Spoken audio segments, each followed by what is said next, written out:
Hey, beautiful people, it's your girl Angail, aka Angeezy, and you are watching the most multifaceted show on YouTube.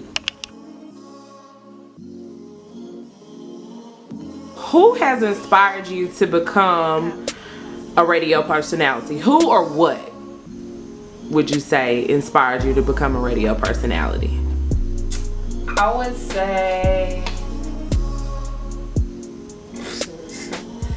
say initially, my friend inspired me to become a radio personality because he asked me to be on his radio show, and I was like, I don't know if I want to do that. He was like, but you're very opinionated. You always got something to say. I think that you should, you should join our radio show. And I said, okay, whatever. So that was the first step. And then Miss Lofton, she was the radio manager at the time, but she since has died. But she inspires me because she always made us just try different things, learn how to work around, things that we couldn't do as far as radio licensing and stuff like that. And then people just in general inspire me. Like I can deal with somebody today and I have something to talk about on the radio, and it can either make somebody happy, make somebody laugh, and it's just, people just inspire me, so yeah. How did you come up with your radio personality name? Because I know a lot of people sometimes they come up with the cheesiest stuff, and so I was just wondering, how did you decide, okay, this is the name I'm gonna go with? So Angeezy, back in the day, so you know how when you were in like middle school, elementary school, you used to form cliques and groups, but you had to have a group name. So the group name that I was a part of was 1400 Zornbrook. Never been on Zornbrook Street ever. I don't even know if it's Zornbrook Drive, Zornbrook Road. But it's like, we want you to be a member of Zornbrook, 1400 Zornbrook. And I was like, all right, bet. So this was in high school or middle school? This was in middle school. Okay. This was in middle school. And then they said, all right, your name gonna be Angeezy. And I said, all right, I like that. Word 1400, right? So then, of course, we went to high school and you grow out of stuff like that. When I was a child, I did childish things. But then I got to college, and throughout high school, I went by Angail the Great. So if you go to high school, they'll be like, Angail the Great, and they'll be like, well, who is Angeezy? But nevertheless, so I went to college, and my SGA president, when I was freshman class president, he used to call me Angeezy. And I was like, Angeezy, that makes sense because I'm Angail, not Angeezy. It's not Angail, it's Angail. And then he would say it, then everybody else on the board started saying it, and then everybody just started calling me that. So if they saw me in a fly outfit, they'd go Angeezy. So when I got on the radio like full-fledged, I was like, that's the name that everybody knows. What was your very first encounter with the radio world in general? Like your very first encounter, period. It was probably the radio show. Okay, and so if a lot of people may not know, but just give them some insight on where you work, the station, the times that you're on, and everything like that.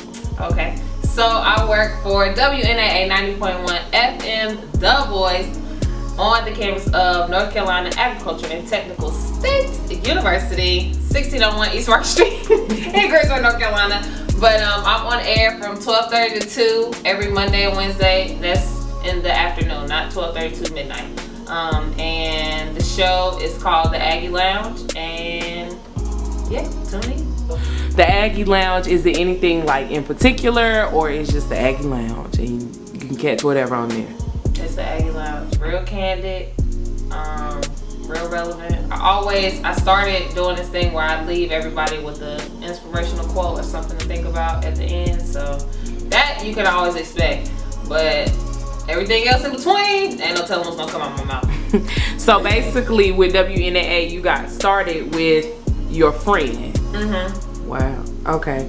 So what are some pros and cons in your opinion about being a radio personality?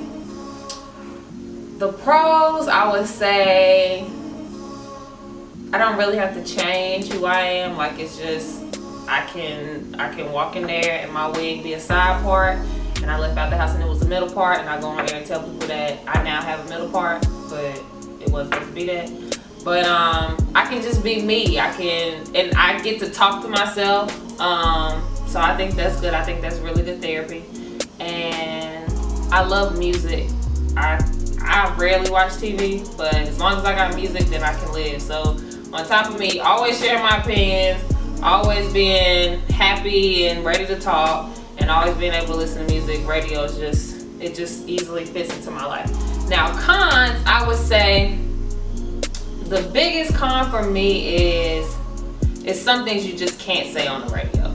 So like I can't talk about politics to an extent. Like I can't go and say, I don't like what Trump just said, or I don't think that we should build a border along between Mexico and the United States. Certain things I just can't say because of licensing, and then if you mess up with your licensing, then you mess up with your money. Then if the station don't have no money, the station can't, exist. So those little things, but aside from that, which you can get around, you just go to a different station, but I don't really see any cons. I wish I could be on more. I would love to be on like Monday, Wednesday, Friday.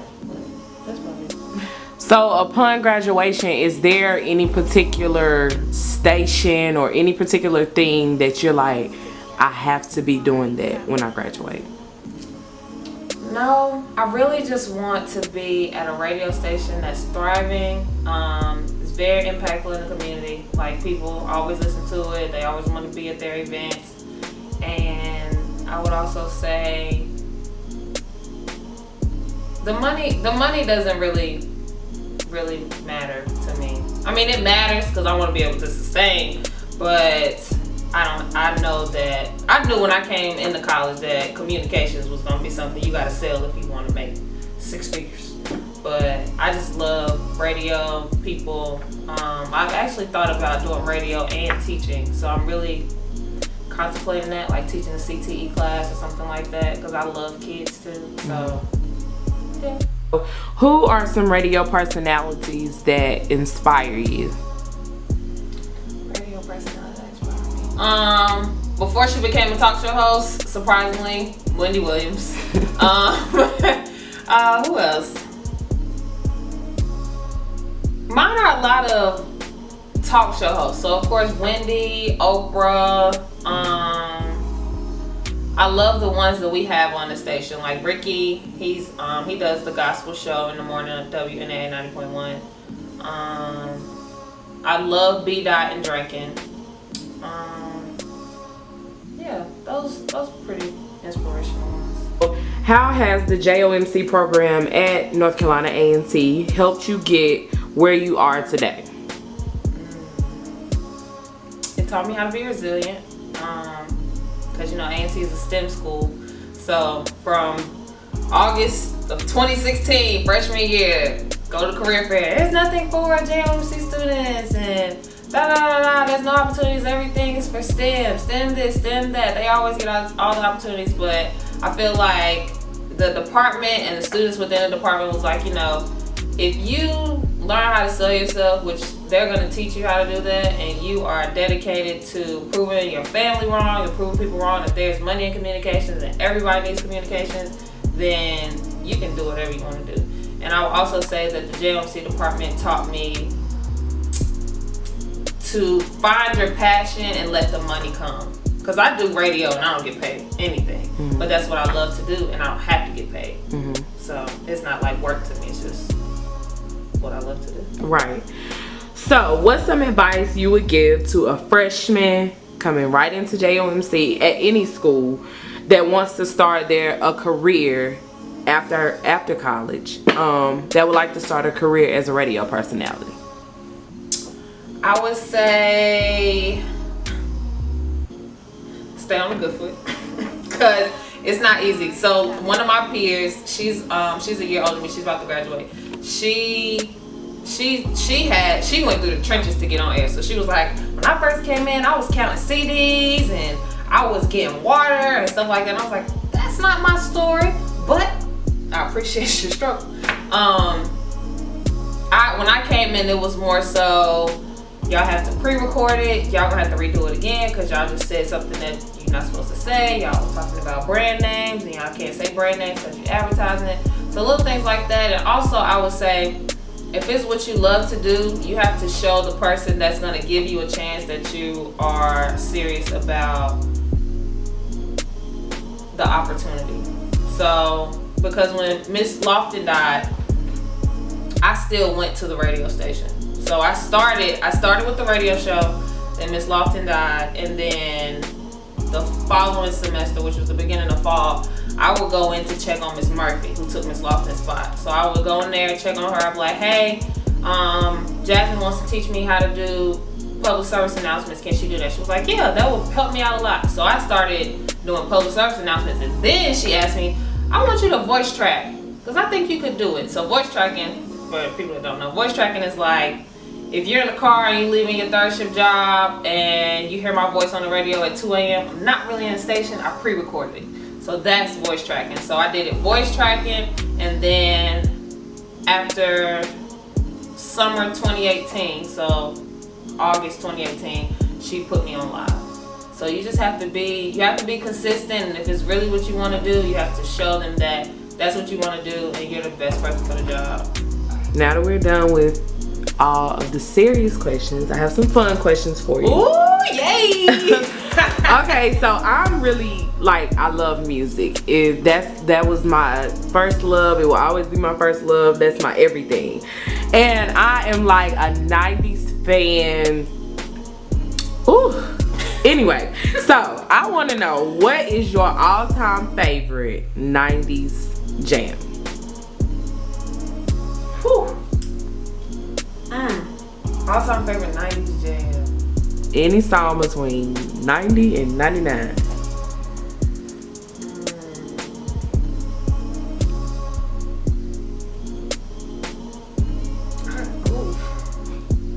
That's kind of hard. Let me say Belle Biv DeVoe. I can think of the song in my head. Thought It Was Me. Mm-hmm. Thought It Was Me. That gets me there. Tony. Mm-hmm. Let's Get Down. Whatever You Want. Look, I done gave you top 5, top 3 at least. Okay, let's stop there. The Baby or Lil Baby? The Baby. The Baby. That ain't the baby, that's my baby. Okay, so if you could do an interview live on air with anyone, who would you do an interview with? Dead or alive. Dead or alive. Top 5. Michael Jackson. Okay. J. Cole. Mm-hmm. Lil Wayne.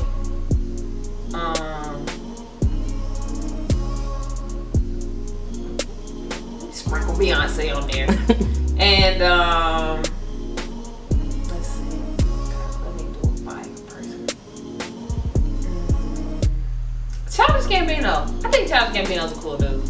Yeah, he is. Do you watch Atlanta? I haven't watched Atlanta because I can't sit and watch TV. So I haven't gotten there yet. When I binge watched Scandal on Netflix sophomore year, spring semester last year, I haven't been the same since because there's no more left. So I haven't been able to watch anything consistent. And it was that good. I never seen Scandal. It's so good. Like, I think I cried on the last episode. Because it's not coming back. It's just not coming back. And I'm so empty. Yeah, it's over. Yeah. I don't know. I guess Shonda Rhimes might be able to work something out for you. But the last thing we're gonna do is your top 5 songs. I don't know if you're familiar, but I always pay attention to my top 25 most played in my phone on my playlist. So what we're gonna do is look at your phone, and you're gonna tell me the top 5 songs that are in your top 25 most played. You ready? Yeah. Number 1 is Drake. Controller.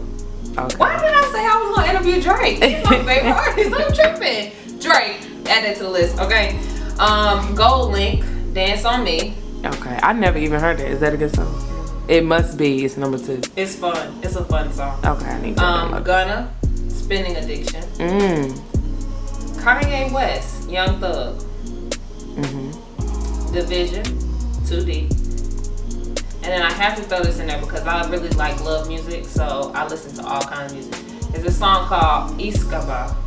It's an African song, so I listen to African music. Okay. So that's so you listen to all different genres of music. Mm-hmm. I love African music. Love it. I love it. So who's your favorite artist that sings African music? Favorite artist is probably Burna Boy. Okay. Yeah, you gotta check him out. I will. Now that we're done, let the people know where they can follow you at on social media. You can follow me on Instagram, Twitter, Snapchat at Angail the Great. That's ANGAILTHEGREAT. Then on Facebook for the Saints, Angail, ANGAIL Wiley, WILE. Okay. Thank you, ma'am. You're welcome.